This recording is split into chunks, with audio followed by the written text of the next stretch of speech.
Forged deep within the underworld, Underworld artifacts have existed for centuries.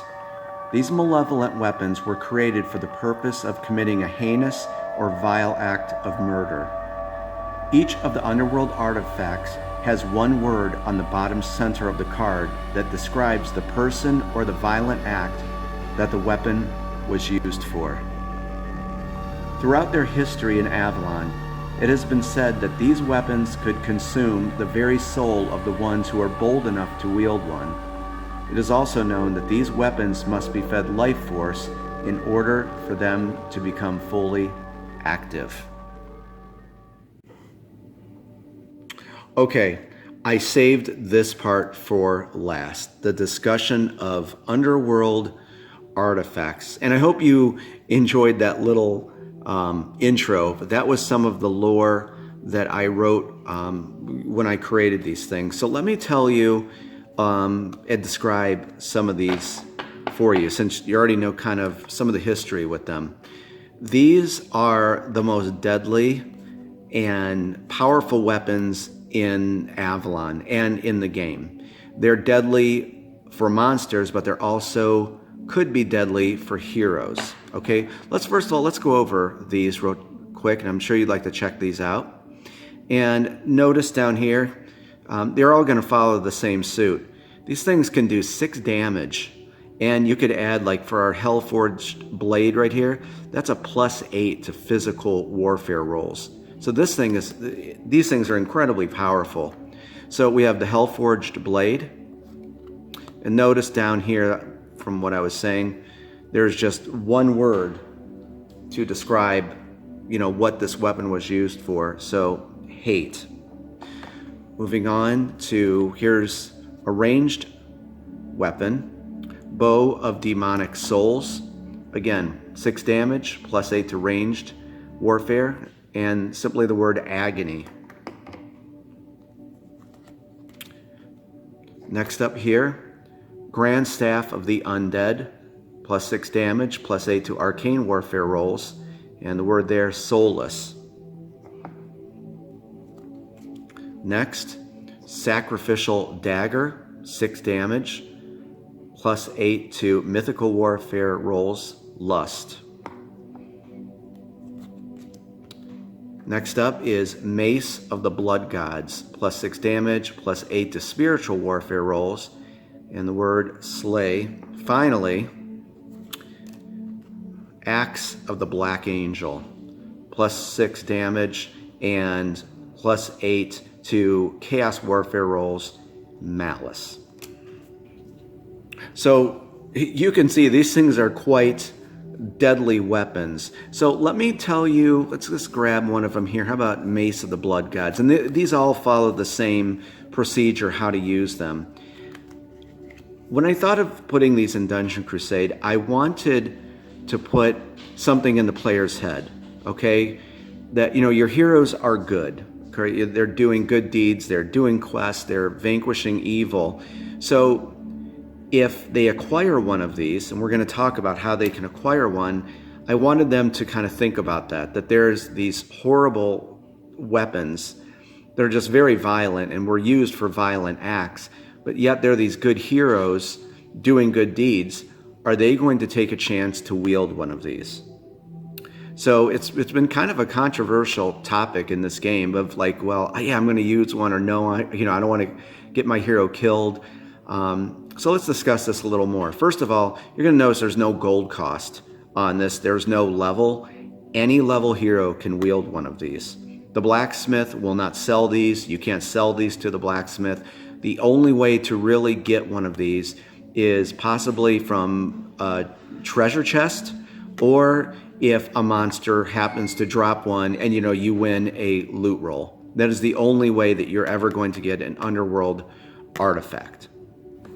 But a hero can't simply equip one of these and just start using it. So let's break down this card. Remember there's our icon there that, of course, this is a weapon. But notice there's that life force symbol right there with a 1. What a hero has to do is feed this weapon a life force. And that's another thing to consider. You know, your life force is your XP. You know, it's from doing a good deed, you know, completing a quest, killing a monster. So you're taking something that's good and feeding it into something that's quite evil. So that's just something I wanted to put in the player's mind before wielding one of these. Okay, so before you even equip this, you have to declare that you are going to, first of all, use this Underworld Artifact and feed it with 1 life force. Okay? Notice here the skull, and all this is the same on all of the Underworld Artifacts. Right here we can see that's a skull with a 13 plus. This is known as a fate roll. So after the hero feeds the 1 life force to this Underworld Artifact, they have to make a fate roll. They have to take the D20, which I had right over here. They have to roll a D20 and see if their soul is consumed by the Underworld Artifact. So what they have to do is get 13 under 13. So if we look, there's a little note here I put. So deduct the hero's level from the D20 result. So you can see at a level 1, so say the hero had rolled a 13 on the D20. Well, they can minus their level if they were level 1 and it's only 12. They can use that weapon in combat now. Their soul is not consumed. Same when they, you know, hit level 2, they can deduct 2 off the D20, and finally at level 3, they can deduct 3 from this. So as long as they roll under 13, you know, 12 or under, they're safe.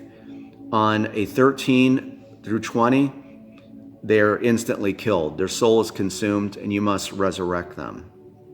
That's how Underworld Artifacts work. Okay, let's grab another one and tell you just a couple more things about these. So we'll grab the Sacrificial Dagger.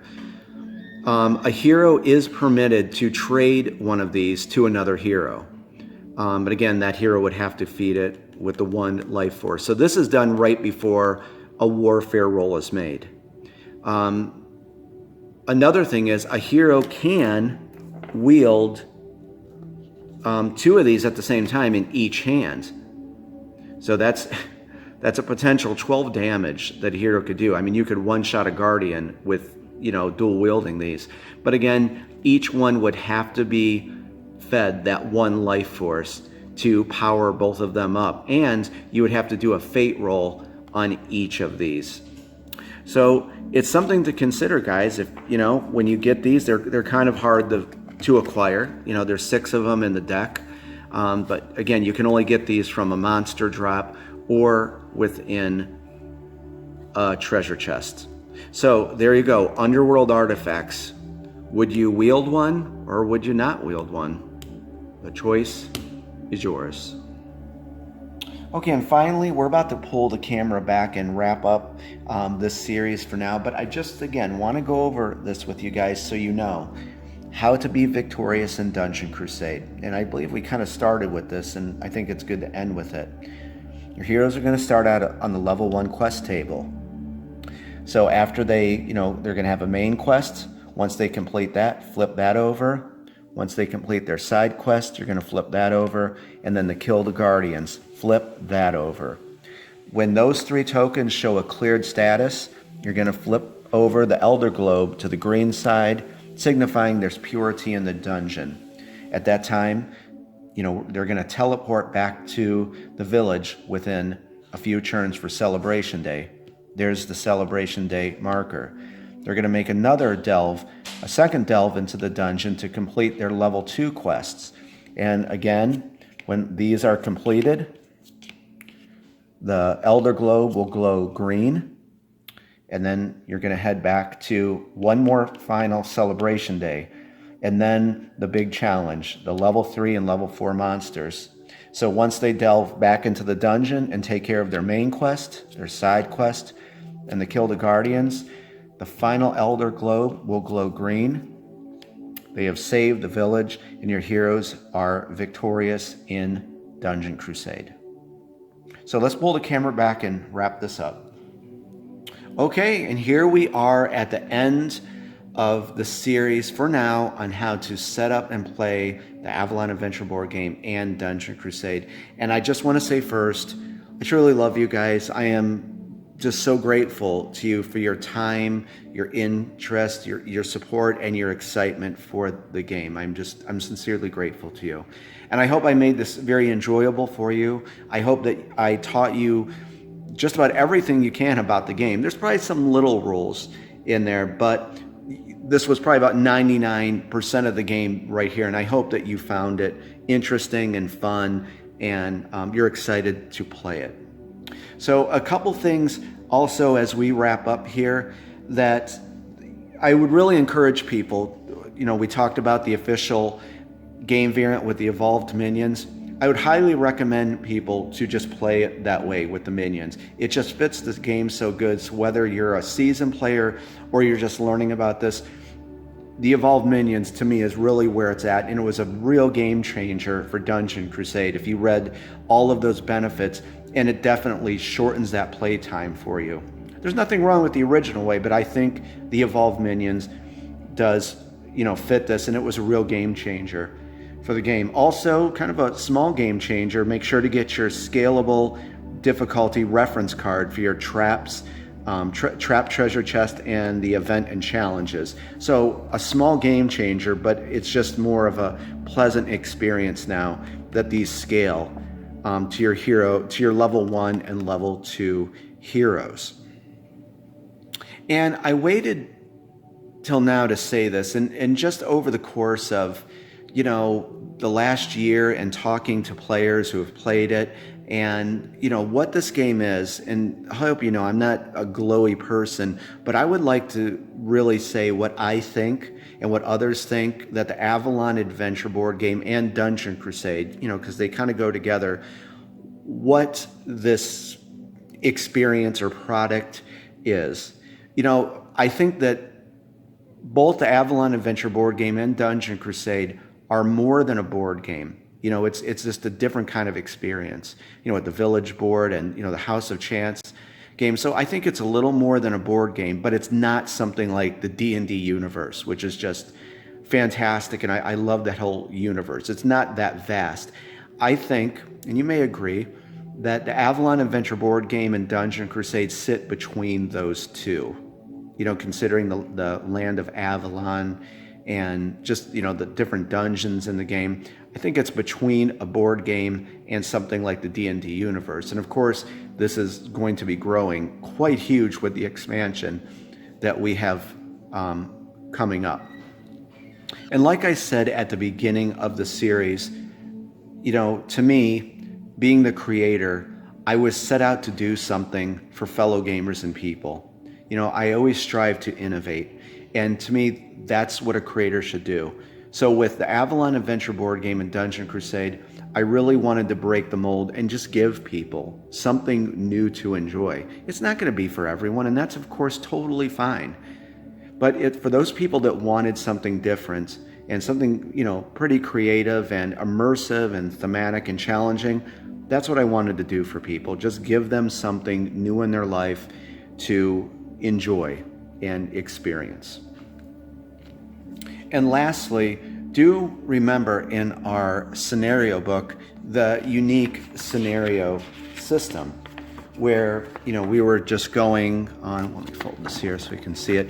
We were just playing, the Ancient Depths first scenario, and we just went with Novice for everything. Remember, there's 3 different game modes where you can just pick one and go down. You can mix and match different options, or with that D6, you can roll a D6 for each entry and let fate decide the game you're going to play. So consider this too. It's completely, random every game, and it just offers unlimited replayability. Also, there's many people making variants to this game already, that are very cool and very fun. Ruben, I'm going to call you out. He's making something like from Diablo 2 with a magic find with the different loot in the game. And there's a lot of loot.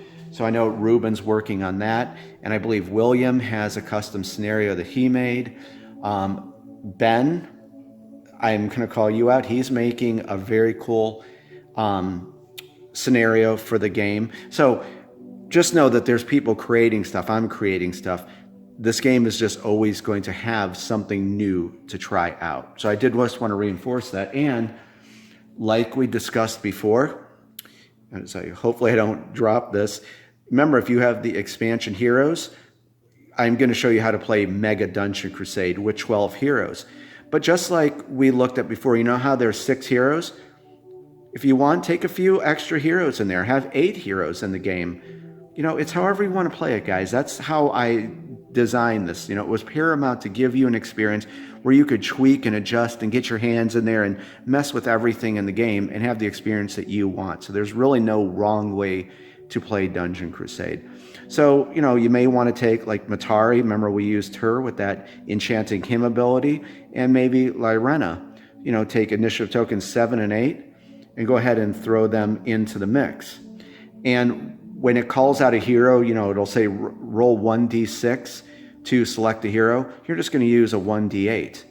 Same if you want to play with 9 heroes, use just a d10, but on a 10 you'd re-roll. Of course, use 10 heroes, use a d10, so on and so forth. So just keep that in mind, that you could throw a few extra heroes in there. Instead of a d6 for randomly selecting hero, use a d8. And again, your home brew rules, throw them into the game. As long as you're having fun, that's the important thing. And this is the final wrap up here. Again, I want to thank you guys. I love doing this series with you. There's more coming, but as you know, we have 2 exciting announcements coming up, a few of them, but we had to finish up this series.